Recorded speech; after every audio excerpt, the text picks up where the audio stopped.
Hello बच्चों, आज मैं आप लोगों को सेपरेशन ऑफ मिक्सचर के बारे में बताऊंगा जो क्लास 9th के केमिस्ट्री के इज मैटर अराउंड स्फीयर का सबसे अंतिम टॉपिक होगा।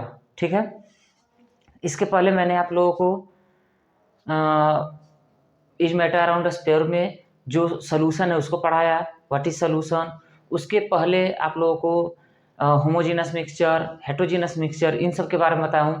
इस वीडियो लेक्चर में मैं आपको सस्पेंशन और सेपरेशन ऑफ मिक्सचर के बारे में बताऊंगा। ठीक है।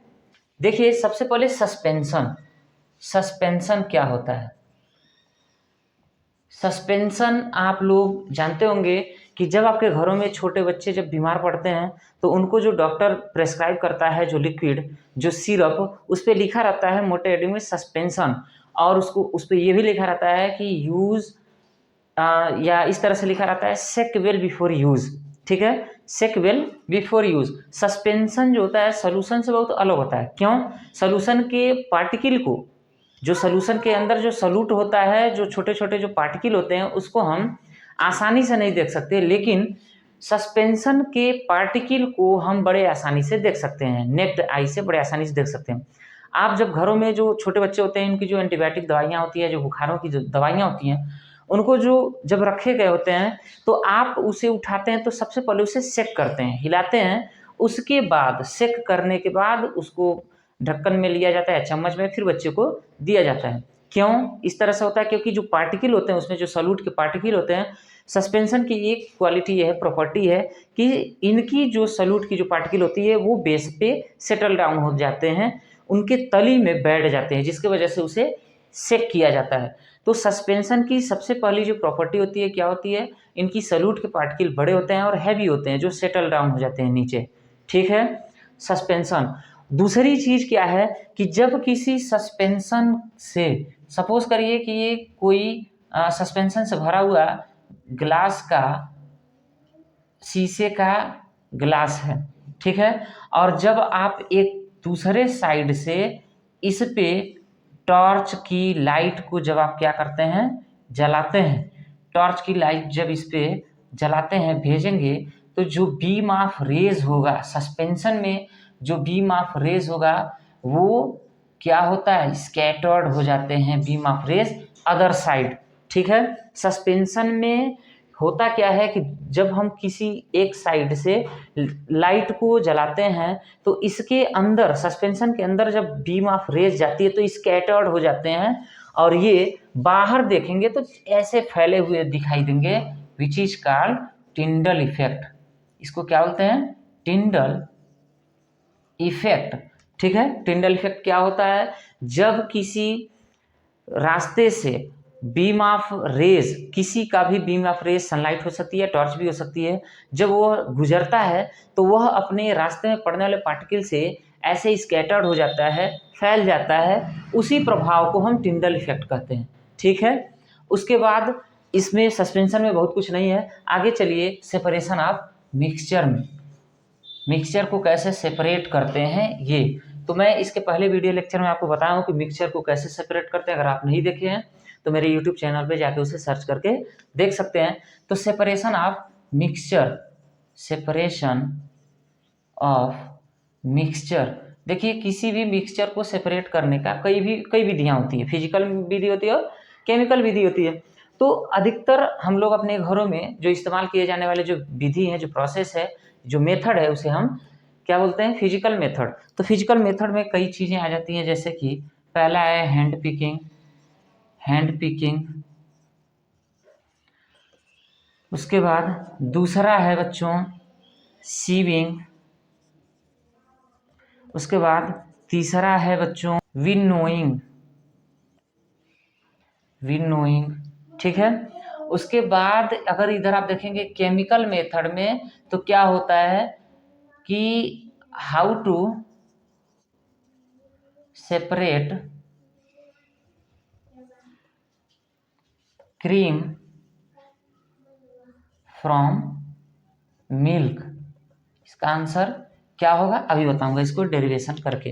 देखिए, सेपरेशन ऑफ मिक्सचर में hand picking, sieving and winnowing. सबसे आसान तरीका है हैंड पिकिंग में हम लोग क्या करते हैं, जब भी किसी इंग्रेडिएंट में, किसी सामान में, किसी अनाज में कंकड़ पत्थर या कुछ भी पत्तियां वगैरह अगर मिल जाती है तो उसको हम लोग हाथ से बीन के उसे अलग करते हैं, that is called hand picking. Sieving में क्या होता है, चालना इसको कहते हैं, चालना, किसी भी चीज़ को चाल के अलग कर दे, जैसे आटा से भूसी को चाल के अलग करते हैं, चाय से चाय पत्ती हुए, अदरक हुए, जो भी इंग्रेडिएंट होते हैं उनको अलग करना, ठीक है। छलनी वाला मेथड होता है सीविंग। विनोइंग क्या होती है, ओसौनी कहलाता है ये, इसको गांव के भाषा में ओसौनी कहते हैं। होता क्या है, तेज हवा के झोंके जब चलते हैं तो उसमें हम ग्रेन्स, जो अनाज होते हैं जिसमें मिले हुए भूसे वगैरह होते हैं, स्ट्रॉ होते हैं, उसको जब गिराते हैं तो अनाज, जो हैवी अनाज होते हैं ज़मीन पे आ जाते हैं, और जो भूसा, जो लाइट चीज़ें होती है, जो हल्की होती हैं, हवा के साथ उड़ के एक जगह से दूसरी जगह चले जाते हैं, दैट इज कॉल्ड विनोइंग। उसके बाद how to separate cream from milk. Cream from milk, आज बाज़ारों में जो दूध हम लोगों को मिलता है, ज्ञान का हुआ, अमूल का हुआ, जो भी चीज़ें होती हैं उनमें से क्रीम को निकाल लिए जाते हैं, वो प्योर दूध नहीं होते हैं। ऐसे तो एक्चुअली जो हम लोग घर पे पीते हैं वो भी प्योर नहीं होते, लेकिन जो भी उसमें विटामिन, मिनरल, जो भी प्रोटीन वगैरह होते हैं वो सब निकाल लिए जाते हैं। किस मेथड से, उसे हम कहते हैं, इसका आंसर होगा क्या, सेंट्रीफ्यूगेशन।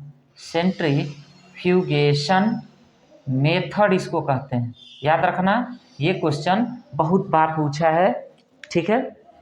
ये एडवांस क्वेश्चन है, ये आईआईटी में, जेई में, तमाम ऐसे जगहों पे भी ये पूछे जाते हैं। तो how to separate cream from milk, centrifugation method से हम क्रीम को मिल्क से अलग करते हैं। होता क्या है इसमें, ये सेंट्रीफ्यूगेशन मेथड लेबोरेटरी में भी काम आते हैं, क्लिनिकल लेबोरेटरी जो होते हैं, जो ब्लड वगैरह जांच किए जाते हैं उसमें भी।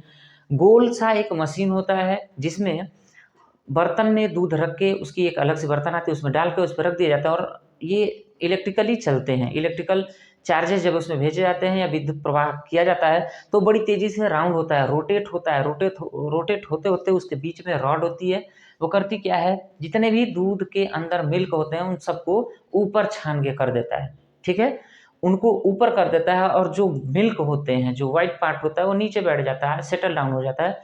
ऊपर से मलाई को निकाल लिए जाते हैं और नीचे जो दूध बचते हैं उसको सप्लाई कर दिए जाते हैं मार्केट में। तो that is called centrifugation method. आप लोग पैथोलॉजी में गए होंगे तो देखे होंगे, तमाम गोल गोल सा वो रखे रहते हैं मशीन, उसमें टेस्ट ट्यूब डाले रहते हैं, ब्लड उसमें मिला के और बाकी जो भी सैंपल रहता है उसमें डाल के उसमें ऐसे लगा देते हैं, और जैसे ही ऑन करेंगे वो बहुत तेज़ी से, जैसे मिक्सर गोल गोल घूमता है ऐसे ही वो घूमना शुरू करता है। घूमते घूमते उसमें से जो भी लिक्विड उसमें पड़े होते हैं और जिस चीज़ की जाँच होती है उसके अकॉर्डिंग वो रिजल्ट लाते हैं। तो ये है आपका सेपरेशन ऑफ मिक्सचर, ठीक है, बहुत ही आसान भाषा में सेपरेशन ऑफ मिक्सचर है। इसके बाद आता है लास्ट में फिजिकल चेंज, केमिकल चेंज। ये फिजिकल चेंज और केमिकल चेंज क्या होते हैं, देखिए, जब किसी वस्तु के, किसी भी कोई भी सब्सटेंस है उसके शरीर में या उसकी बनावटी आकार में जब बदलाव होती है तो उसे कहते हैं फिजिकल चेंज। और कोई भी सब्सटेंस जिसके इंटरनली केमिकल चेंजेस होते हैं उसे कहते हैं हम केमिकल चेंज, जो पूरी तरह से चेंज कर दे। जैसे digestion of food is called क्या, good, digestion of food is chemical change, burning of paper is also chemical change, ठीक है, cooking of food is also chemical change, ये सभी केमिकल चेंज होते हैं। उसके बाद आप देखेंगे टीयरिंग ऑफ पेपर, पेपर को फाड़ देना, cutting of cloth, cutting of would, stick, ये सभी क्या होते हैं बच्चों, ये सभी फिजिकल चेंज होते हैं, ठीक है। तो केमिकल और फिजिकल चेंज भी आशा है आपको समझ में आएगा। ये वीडियो अच्छी लगे तो लाइक और सब्सक्राइब जरूर करें।